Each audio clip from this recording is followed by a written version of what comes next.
यही तो है वो, यही तो है, यही तो है वो।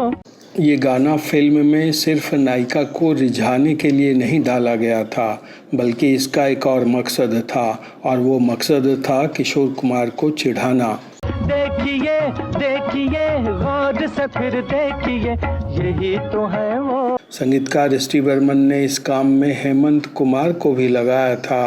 बहुत भोला है बेचारा।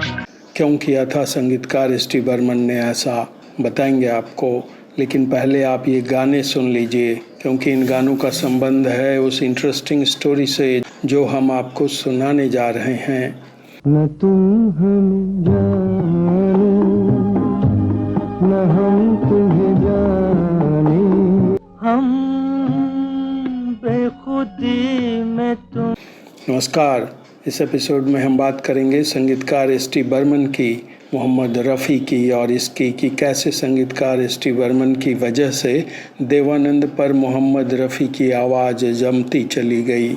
तो चलिए करते हैं कहानी की शुरुआत। एक जमाना था वो पल भर हमसे रहे ना दूर। ये गाने हैं मोहम्मद रफ़ी के, जो उन्होंने दिलीप कुमार के लिए गाए थे, और वो दिलीप कुमार की आवाज़ बन गए थे।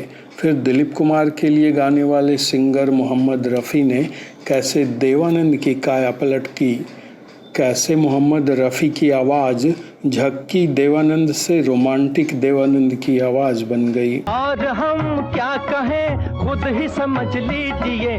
किताबें बताती हैं कि 1947 से 1956 के लगभग एक दशक में दुनिया ने एस.टी. बर्मन के संगीत निर्देशन में देवानंद के लिए एक भी गाना मोहम्मद रफ़ी को गाते नहीं सुना।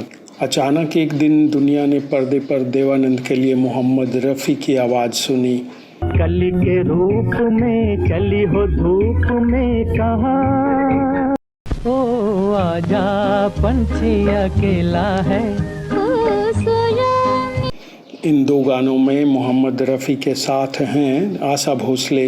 ये गाने हैं फिल्म 9-2-11 के, जो आई थी 1957 में। 9-2-11 बतौर डायरेक्टर गोल्डी यानी विजय आनंद की पहली फिल्म थी।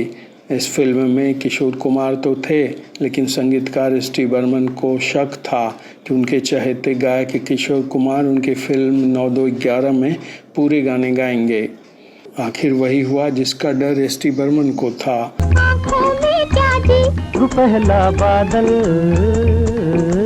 ये गाना 50 के दशक में एस.टी. बर्मन के लिए किशोर कुमार का आखिरी गाना साबित हुआ। इसके बाद विजय आनंद ने एस.टी. बर्मन से कहा कि वो देवानंद के लिए मोहम्मद रफ़ी को लें।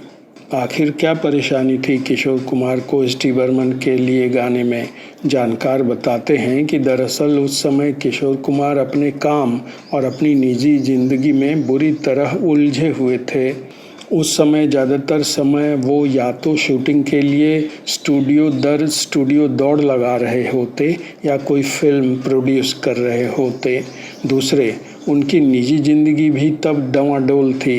वो अपनी शादी बचाने में लगे थे, हालांकि वो इसे बचा नहीं पाए और आगे चलकर उन्हें अपनी पत्नी को तलाक देना पड़ा। खैर, किशोर कुमार के व्यस्त होने की वजह से 9-2-11 में एस.टी. बर्मन को मोहम्मद रफ़ी को लेना पड़ा, और इस तरह मोहम्मद रफ़ी सीन में आ गए। 9-2-11 के बाद एस.टी. बर्मन ने 1958 में फिल्म 16वां साल में फिर मोहम्मद रफ़ी को लिया। यही तो है वो, यही तो है। एस.टी. बर्मन ने इस फिल्म में हेमंत कुमार को भी लिया। अपना दिल तो आवारा न जा। जानकार बताते हैं कि एस.टी. बर्मन किशोर कुमार को चिढ़ाने के लिए हेमंत कुमार और मोहम्मद रफ़ी से गाने गवाते थे। वो मोहम्मद रफ़ी और हेमंत कुमार से गवा कर किशोर कुमार को चिढ़ाते भी थे और उन्हें अपनी तरफ लाने के लिए चारा भी डालते थे। सुना होगा आपने किस्सा ये चौपाल में एक राजा।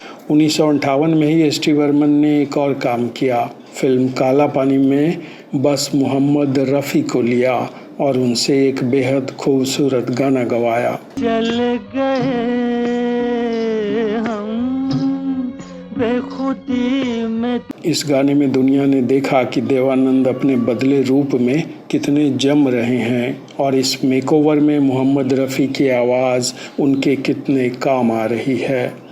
फिर आया साल 1960। एस.टी. बर्मन को फिल्म मिली बम्बई का बाबू। इस फिल्म में मोहम्मद रफ़ी ने एस.टी. बर्मन के लिए एक ऐसा गाना गाया कि देवानंद एकदम अलग से लगने लगे। मोहम्मद रफ़ी की आवाज़ देवानंद को एक झटके में बहुत आगे ले गई। साथी न कोई मंजिल दिया है न कोई महफिल। 1960 में एस.टी. बर्मन को फिल्म काला बाजार में देवानंद के लिए गाने बनाने का मौका मिला। इस बार एस.टी. बर्मन ने तय कर रखा था कि वो देवानंद के लिए मोहम्मद रफ़ी से भरपूर गवाएंगे, कोई कसर बाकी नहीं रखेंगे। उन्होंने वही किया और जमकर किया। रिमझिम के तराने लेके आई बरसात। इस गाने में मोहम्मद रफ़ी के साथ हैं गीता दत्त।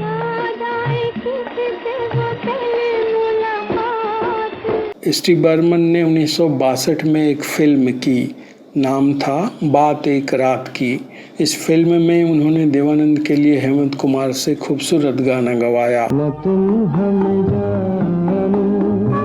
फिर मोहम्मद रफ़ी से भी गवाया। इस दुनिया में कोई साथी है। दरअसल 1962 में एस.टी. बर्मन लगातार किशोर कुमार को चारा डाल रहे थे। अकेला हूँ मैं। इस एपिसोड में आज इतना ही। अगर आपको ये कहानी अच्छी लगी हो तो इसे लाइक करें और शेयर करें, और यदि चैनल को सब्सक्राइब नहीं किया है तो अब ज़रूर कर लें। अब हमें आज्ञा दीजिए। नमस्कार। कली के रूप में चली हो धूप में, कहाँ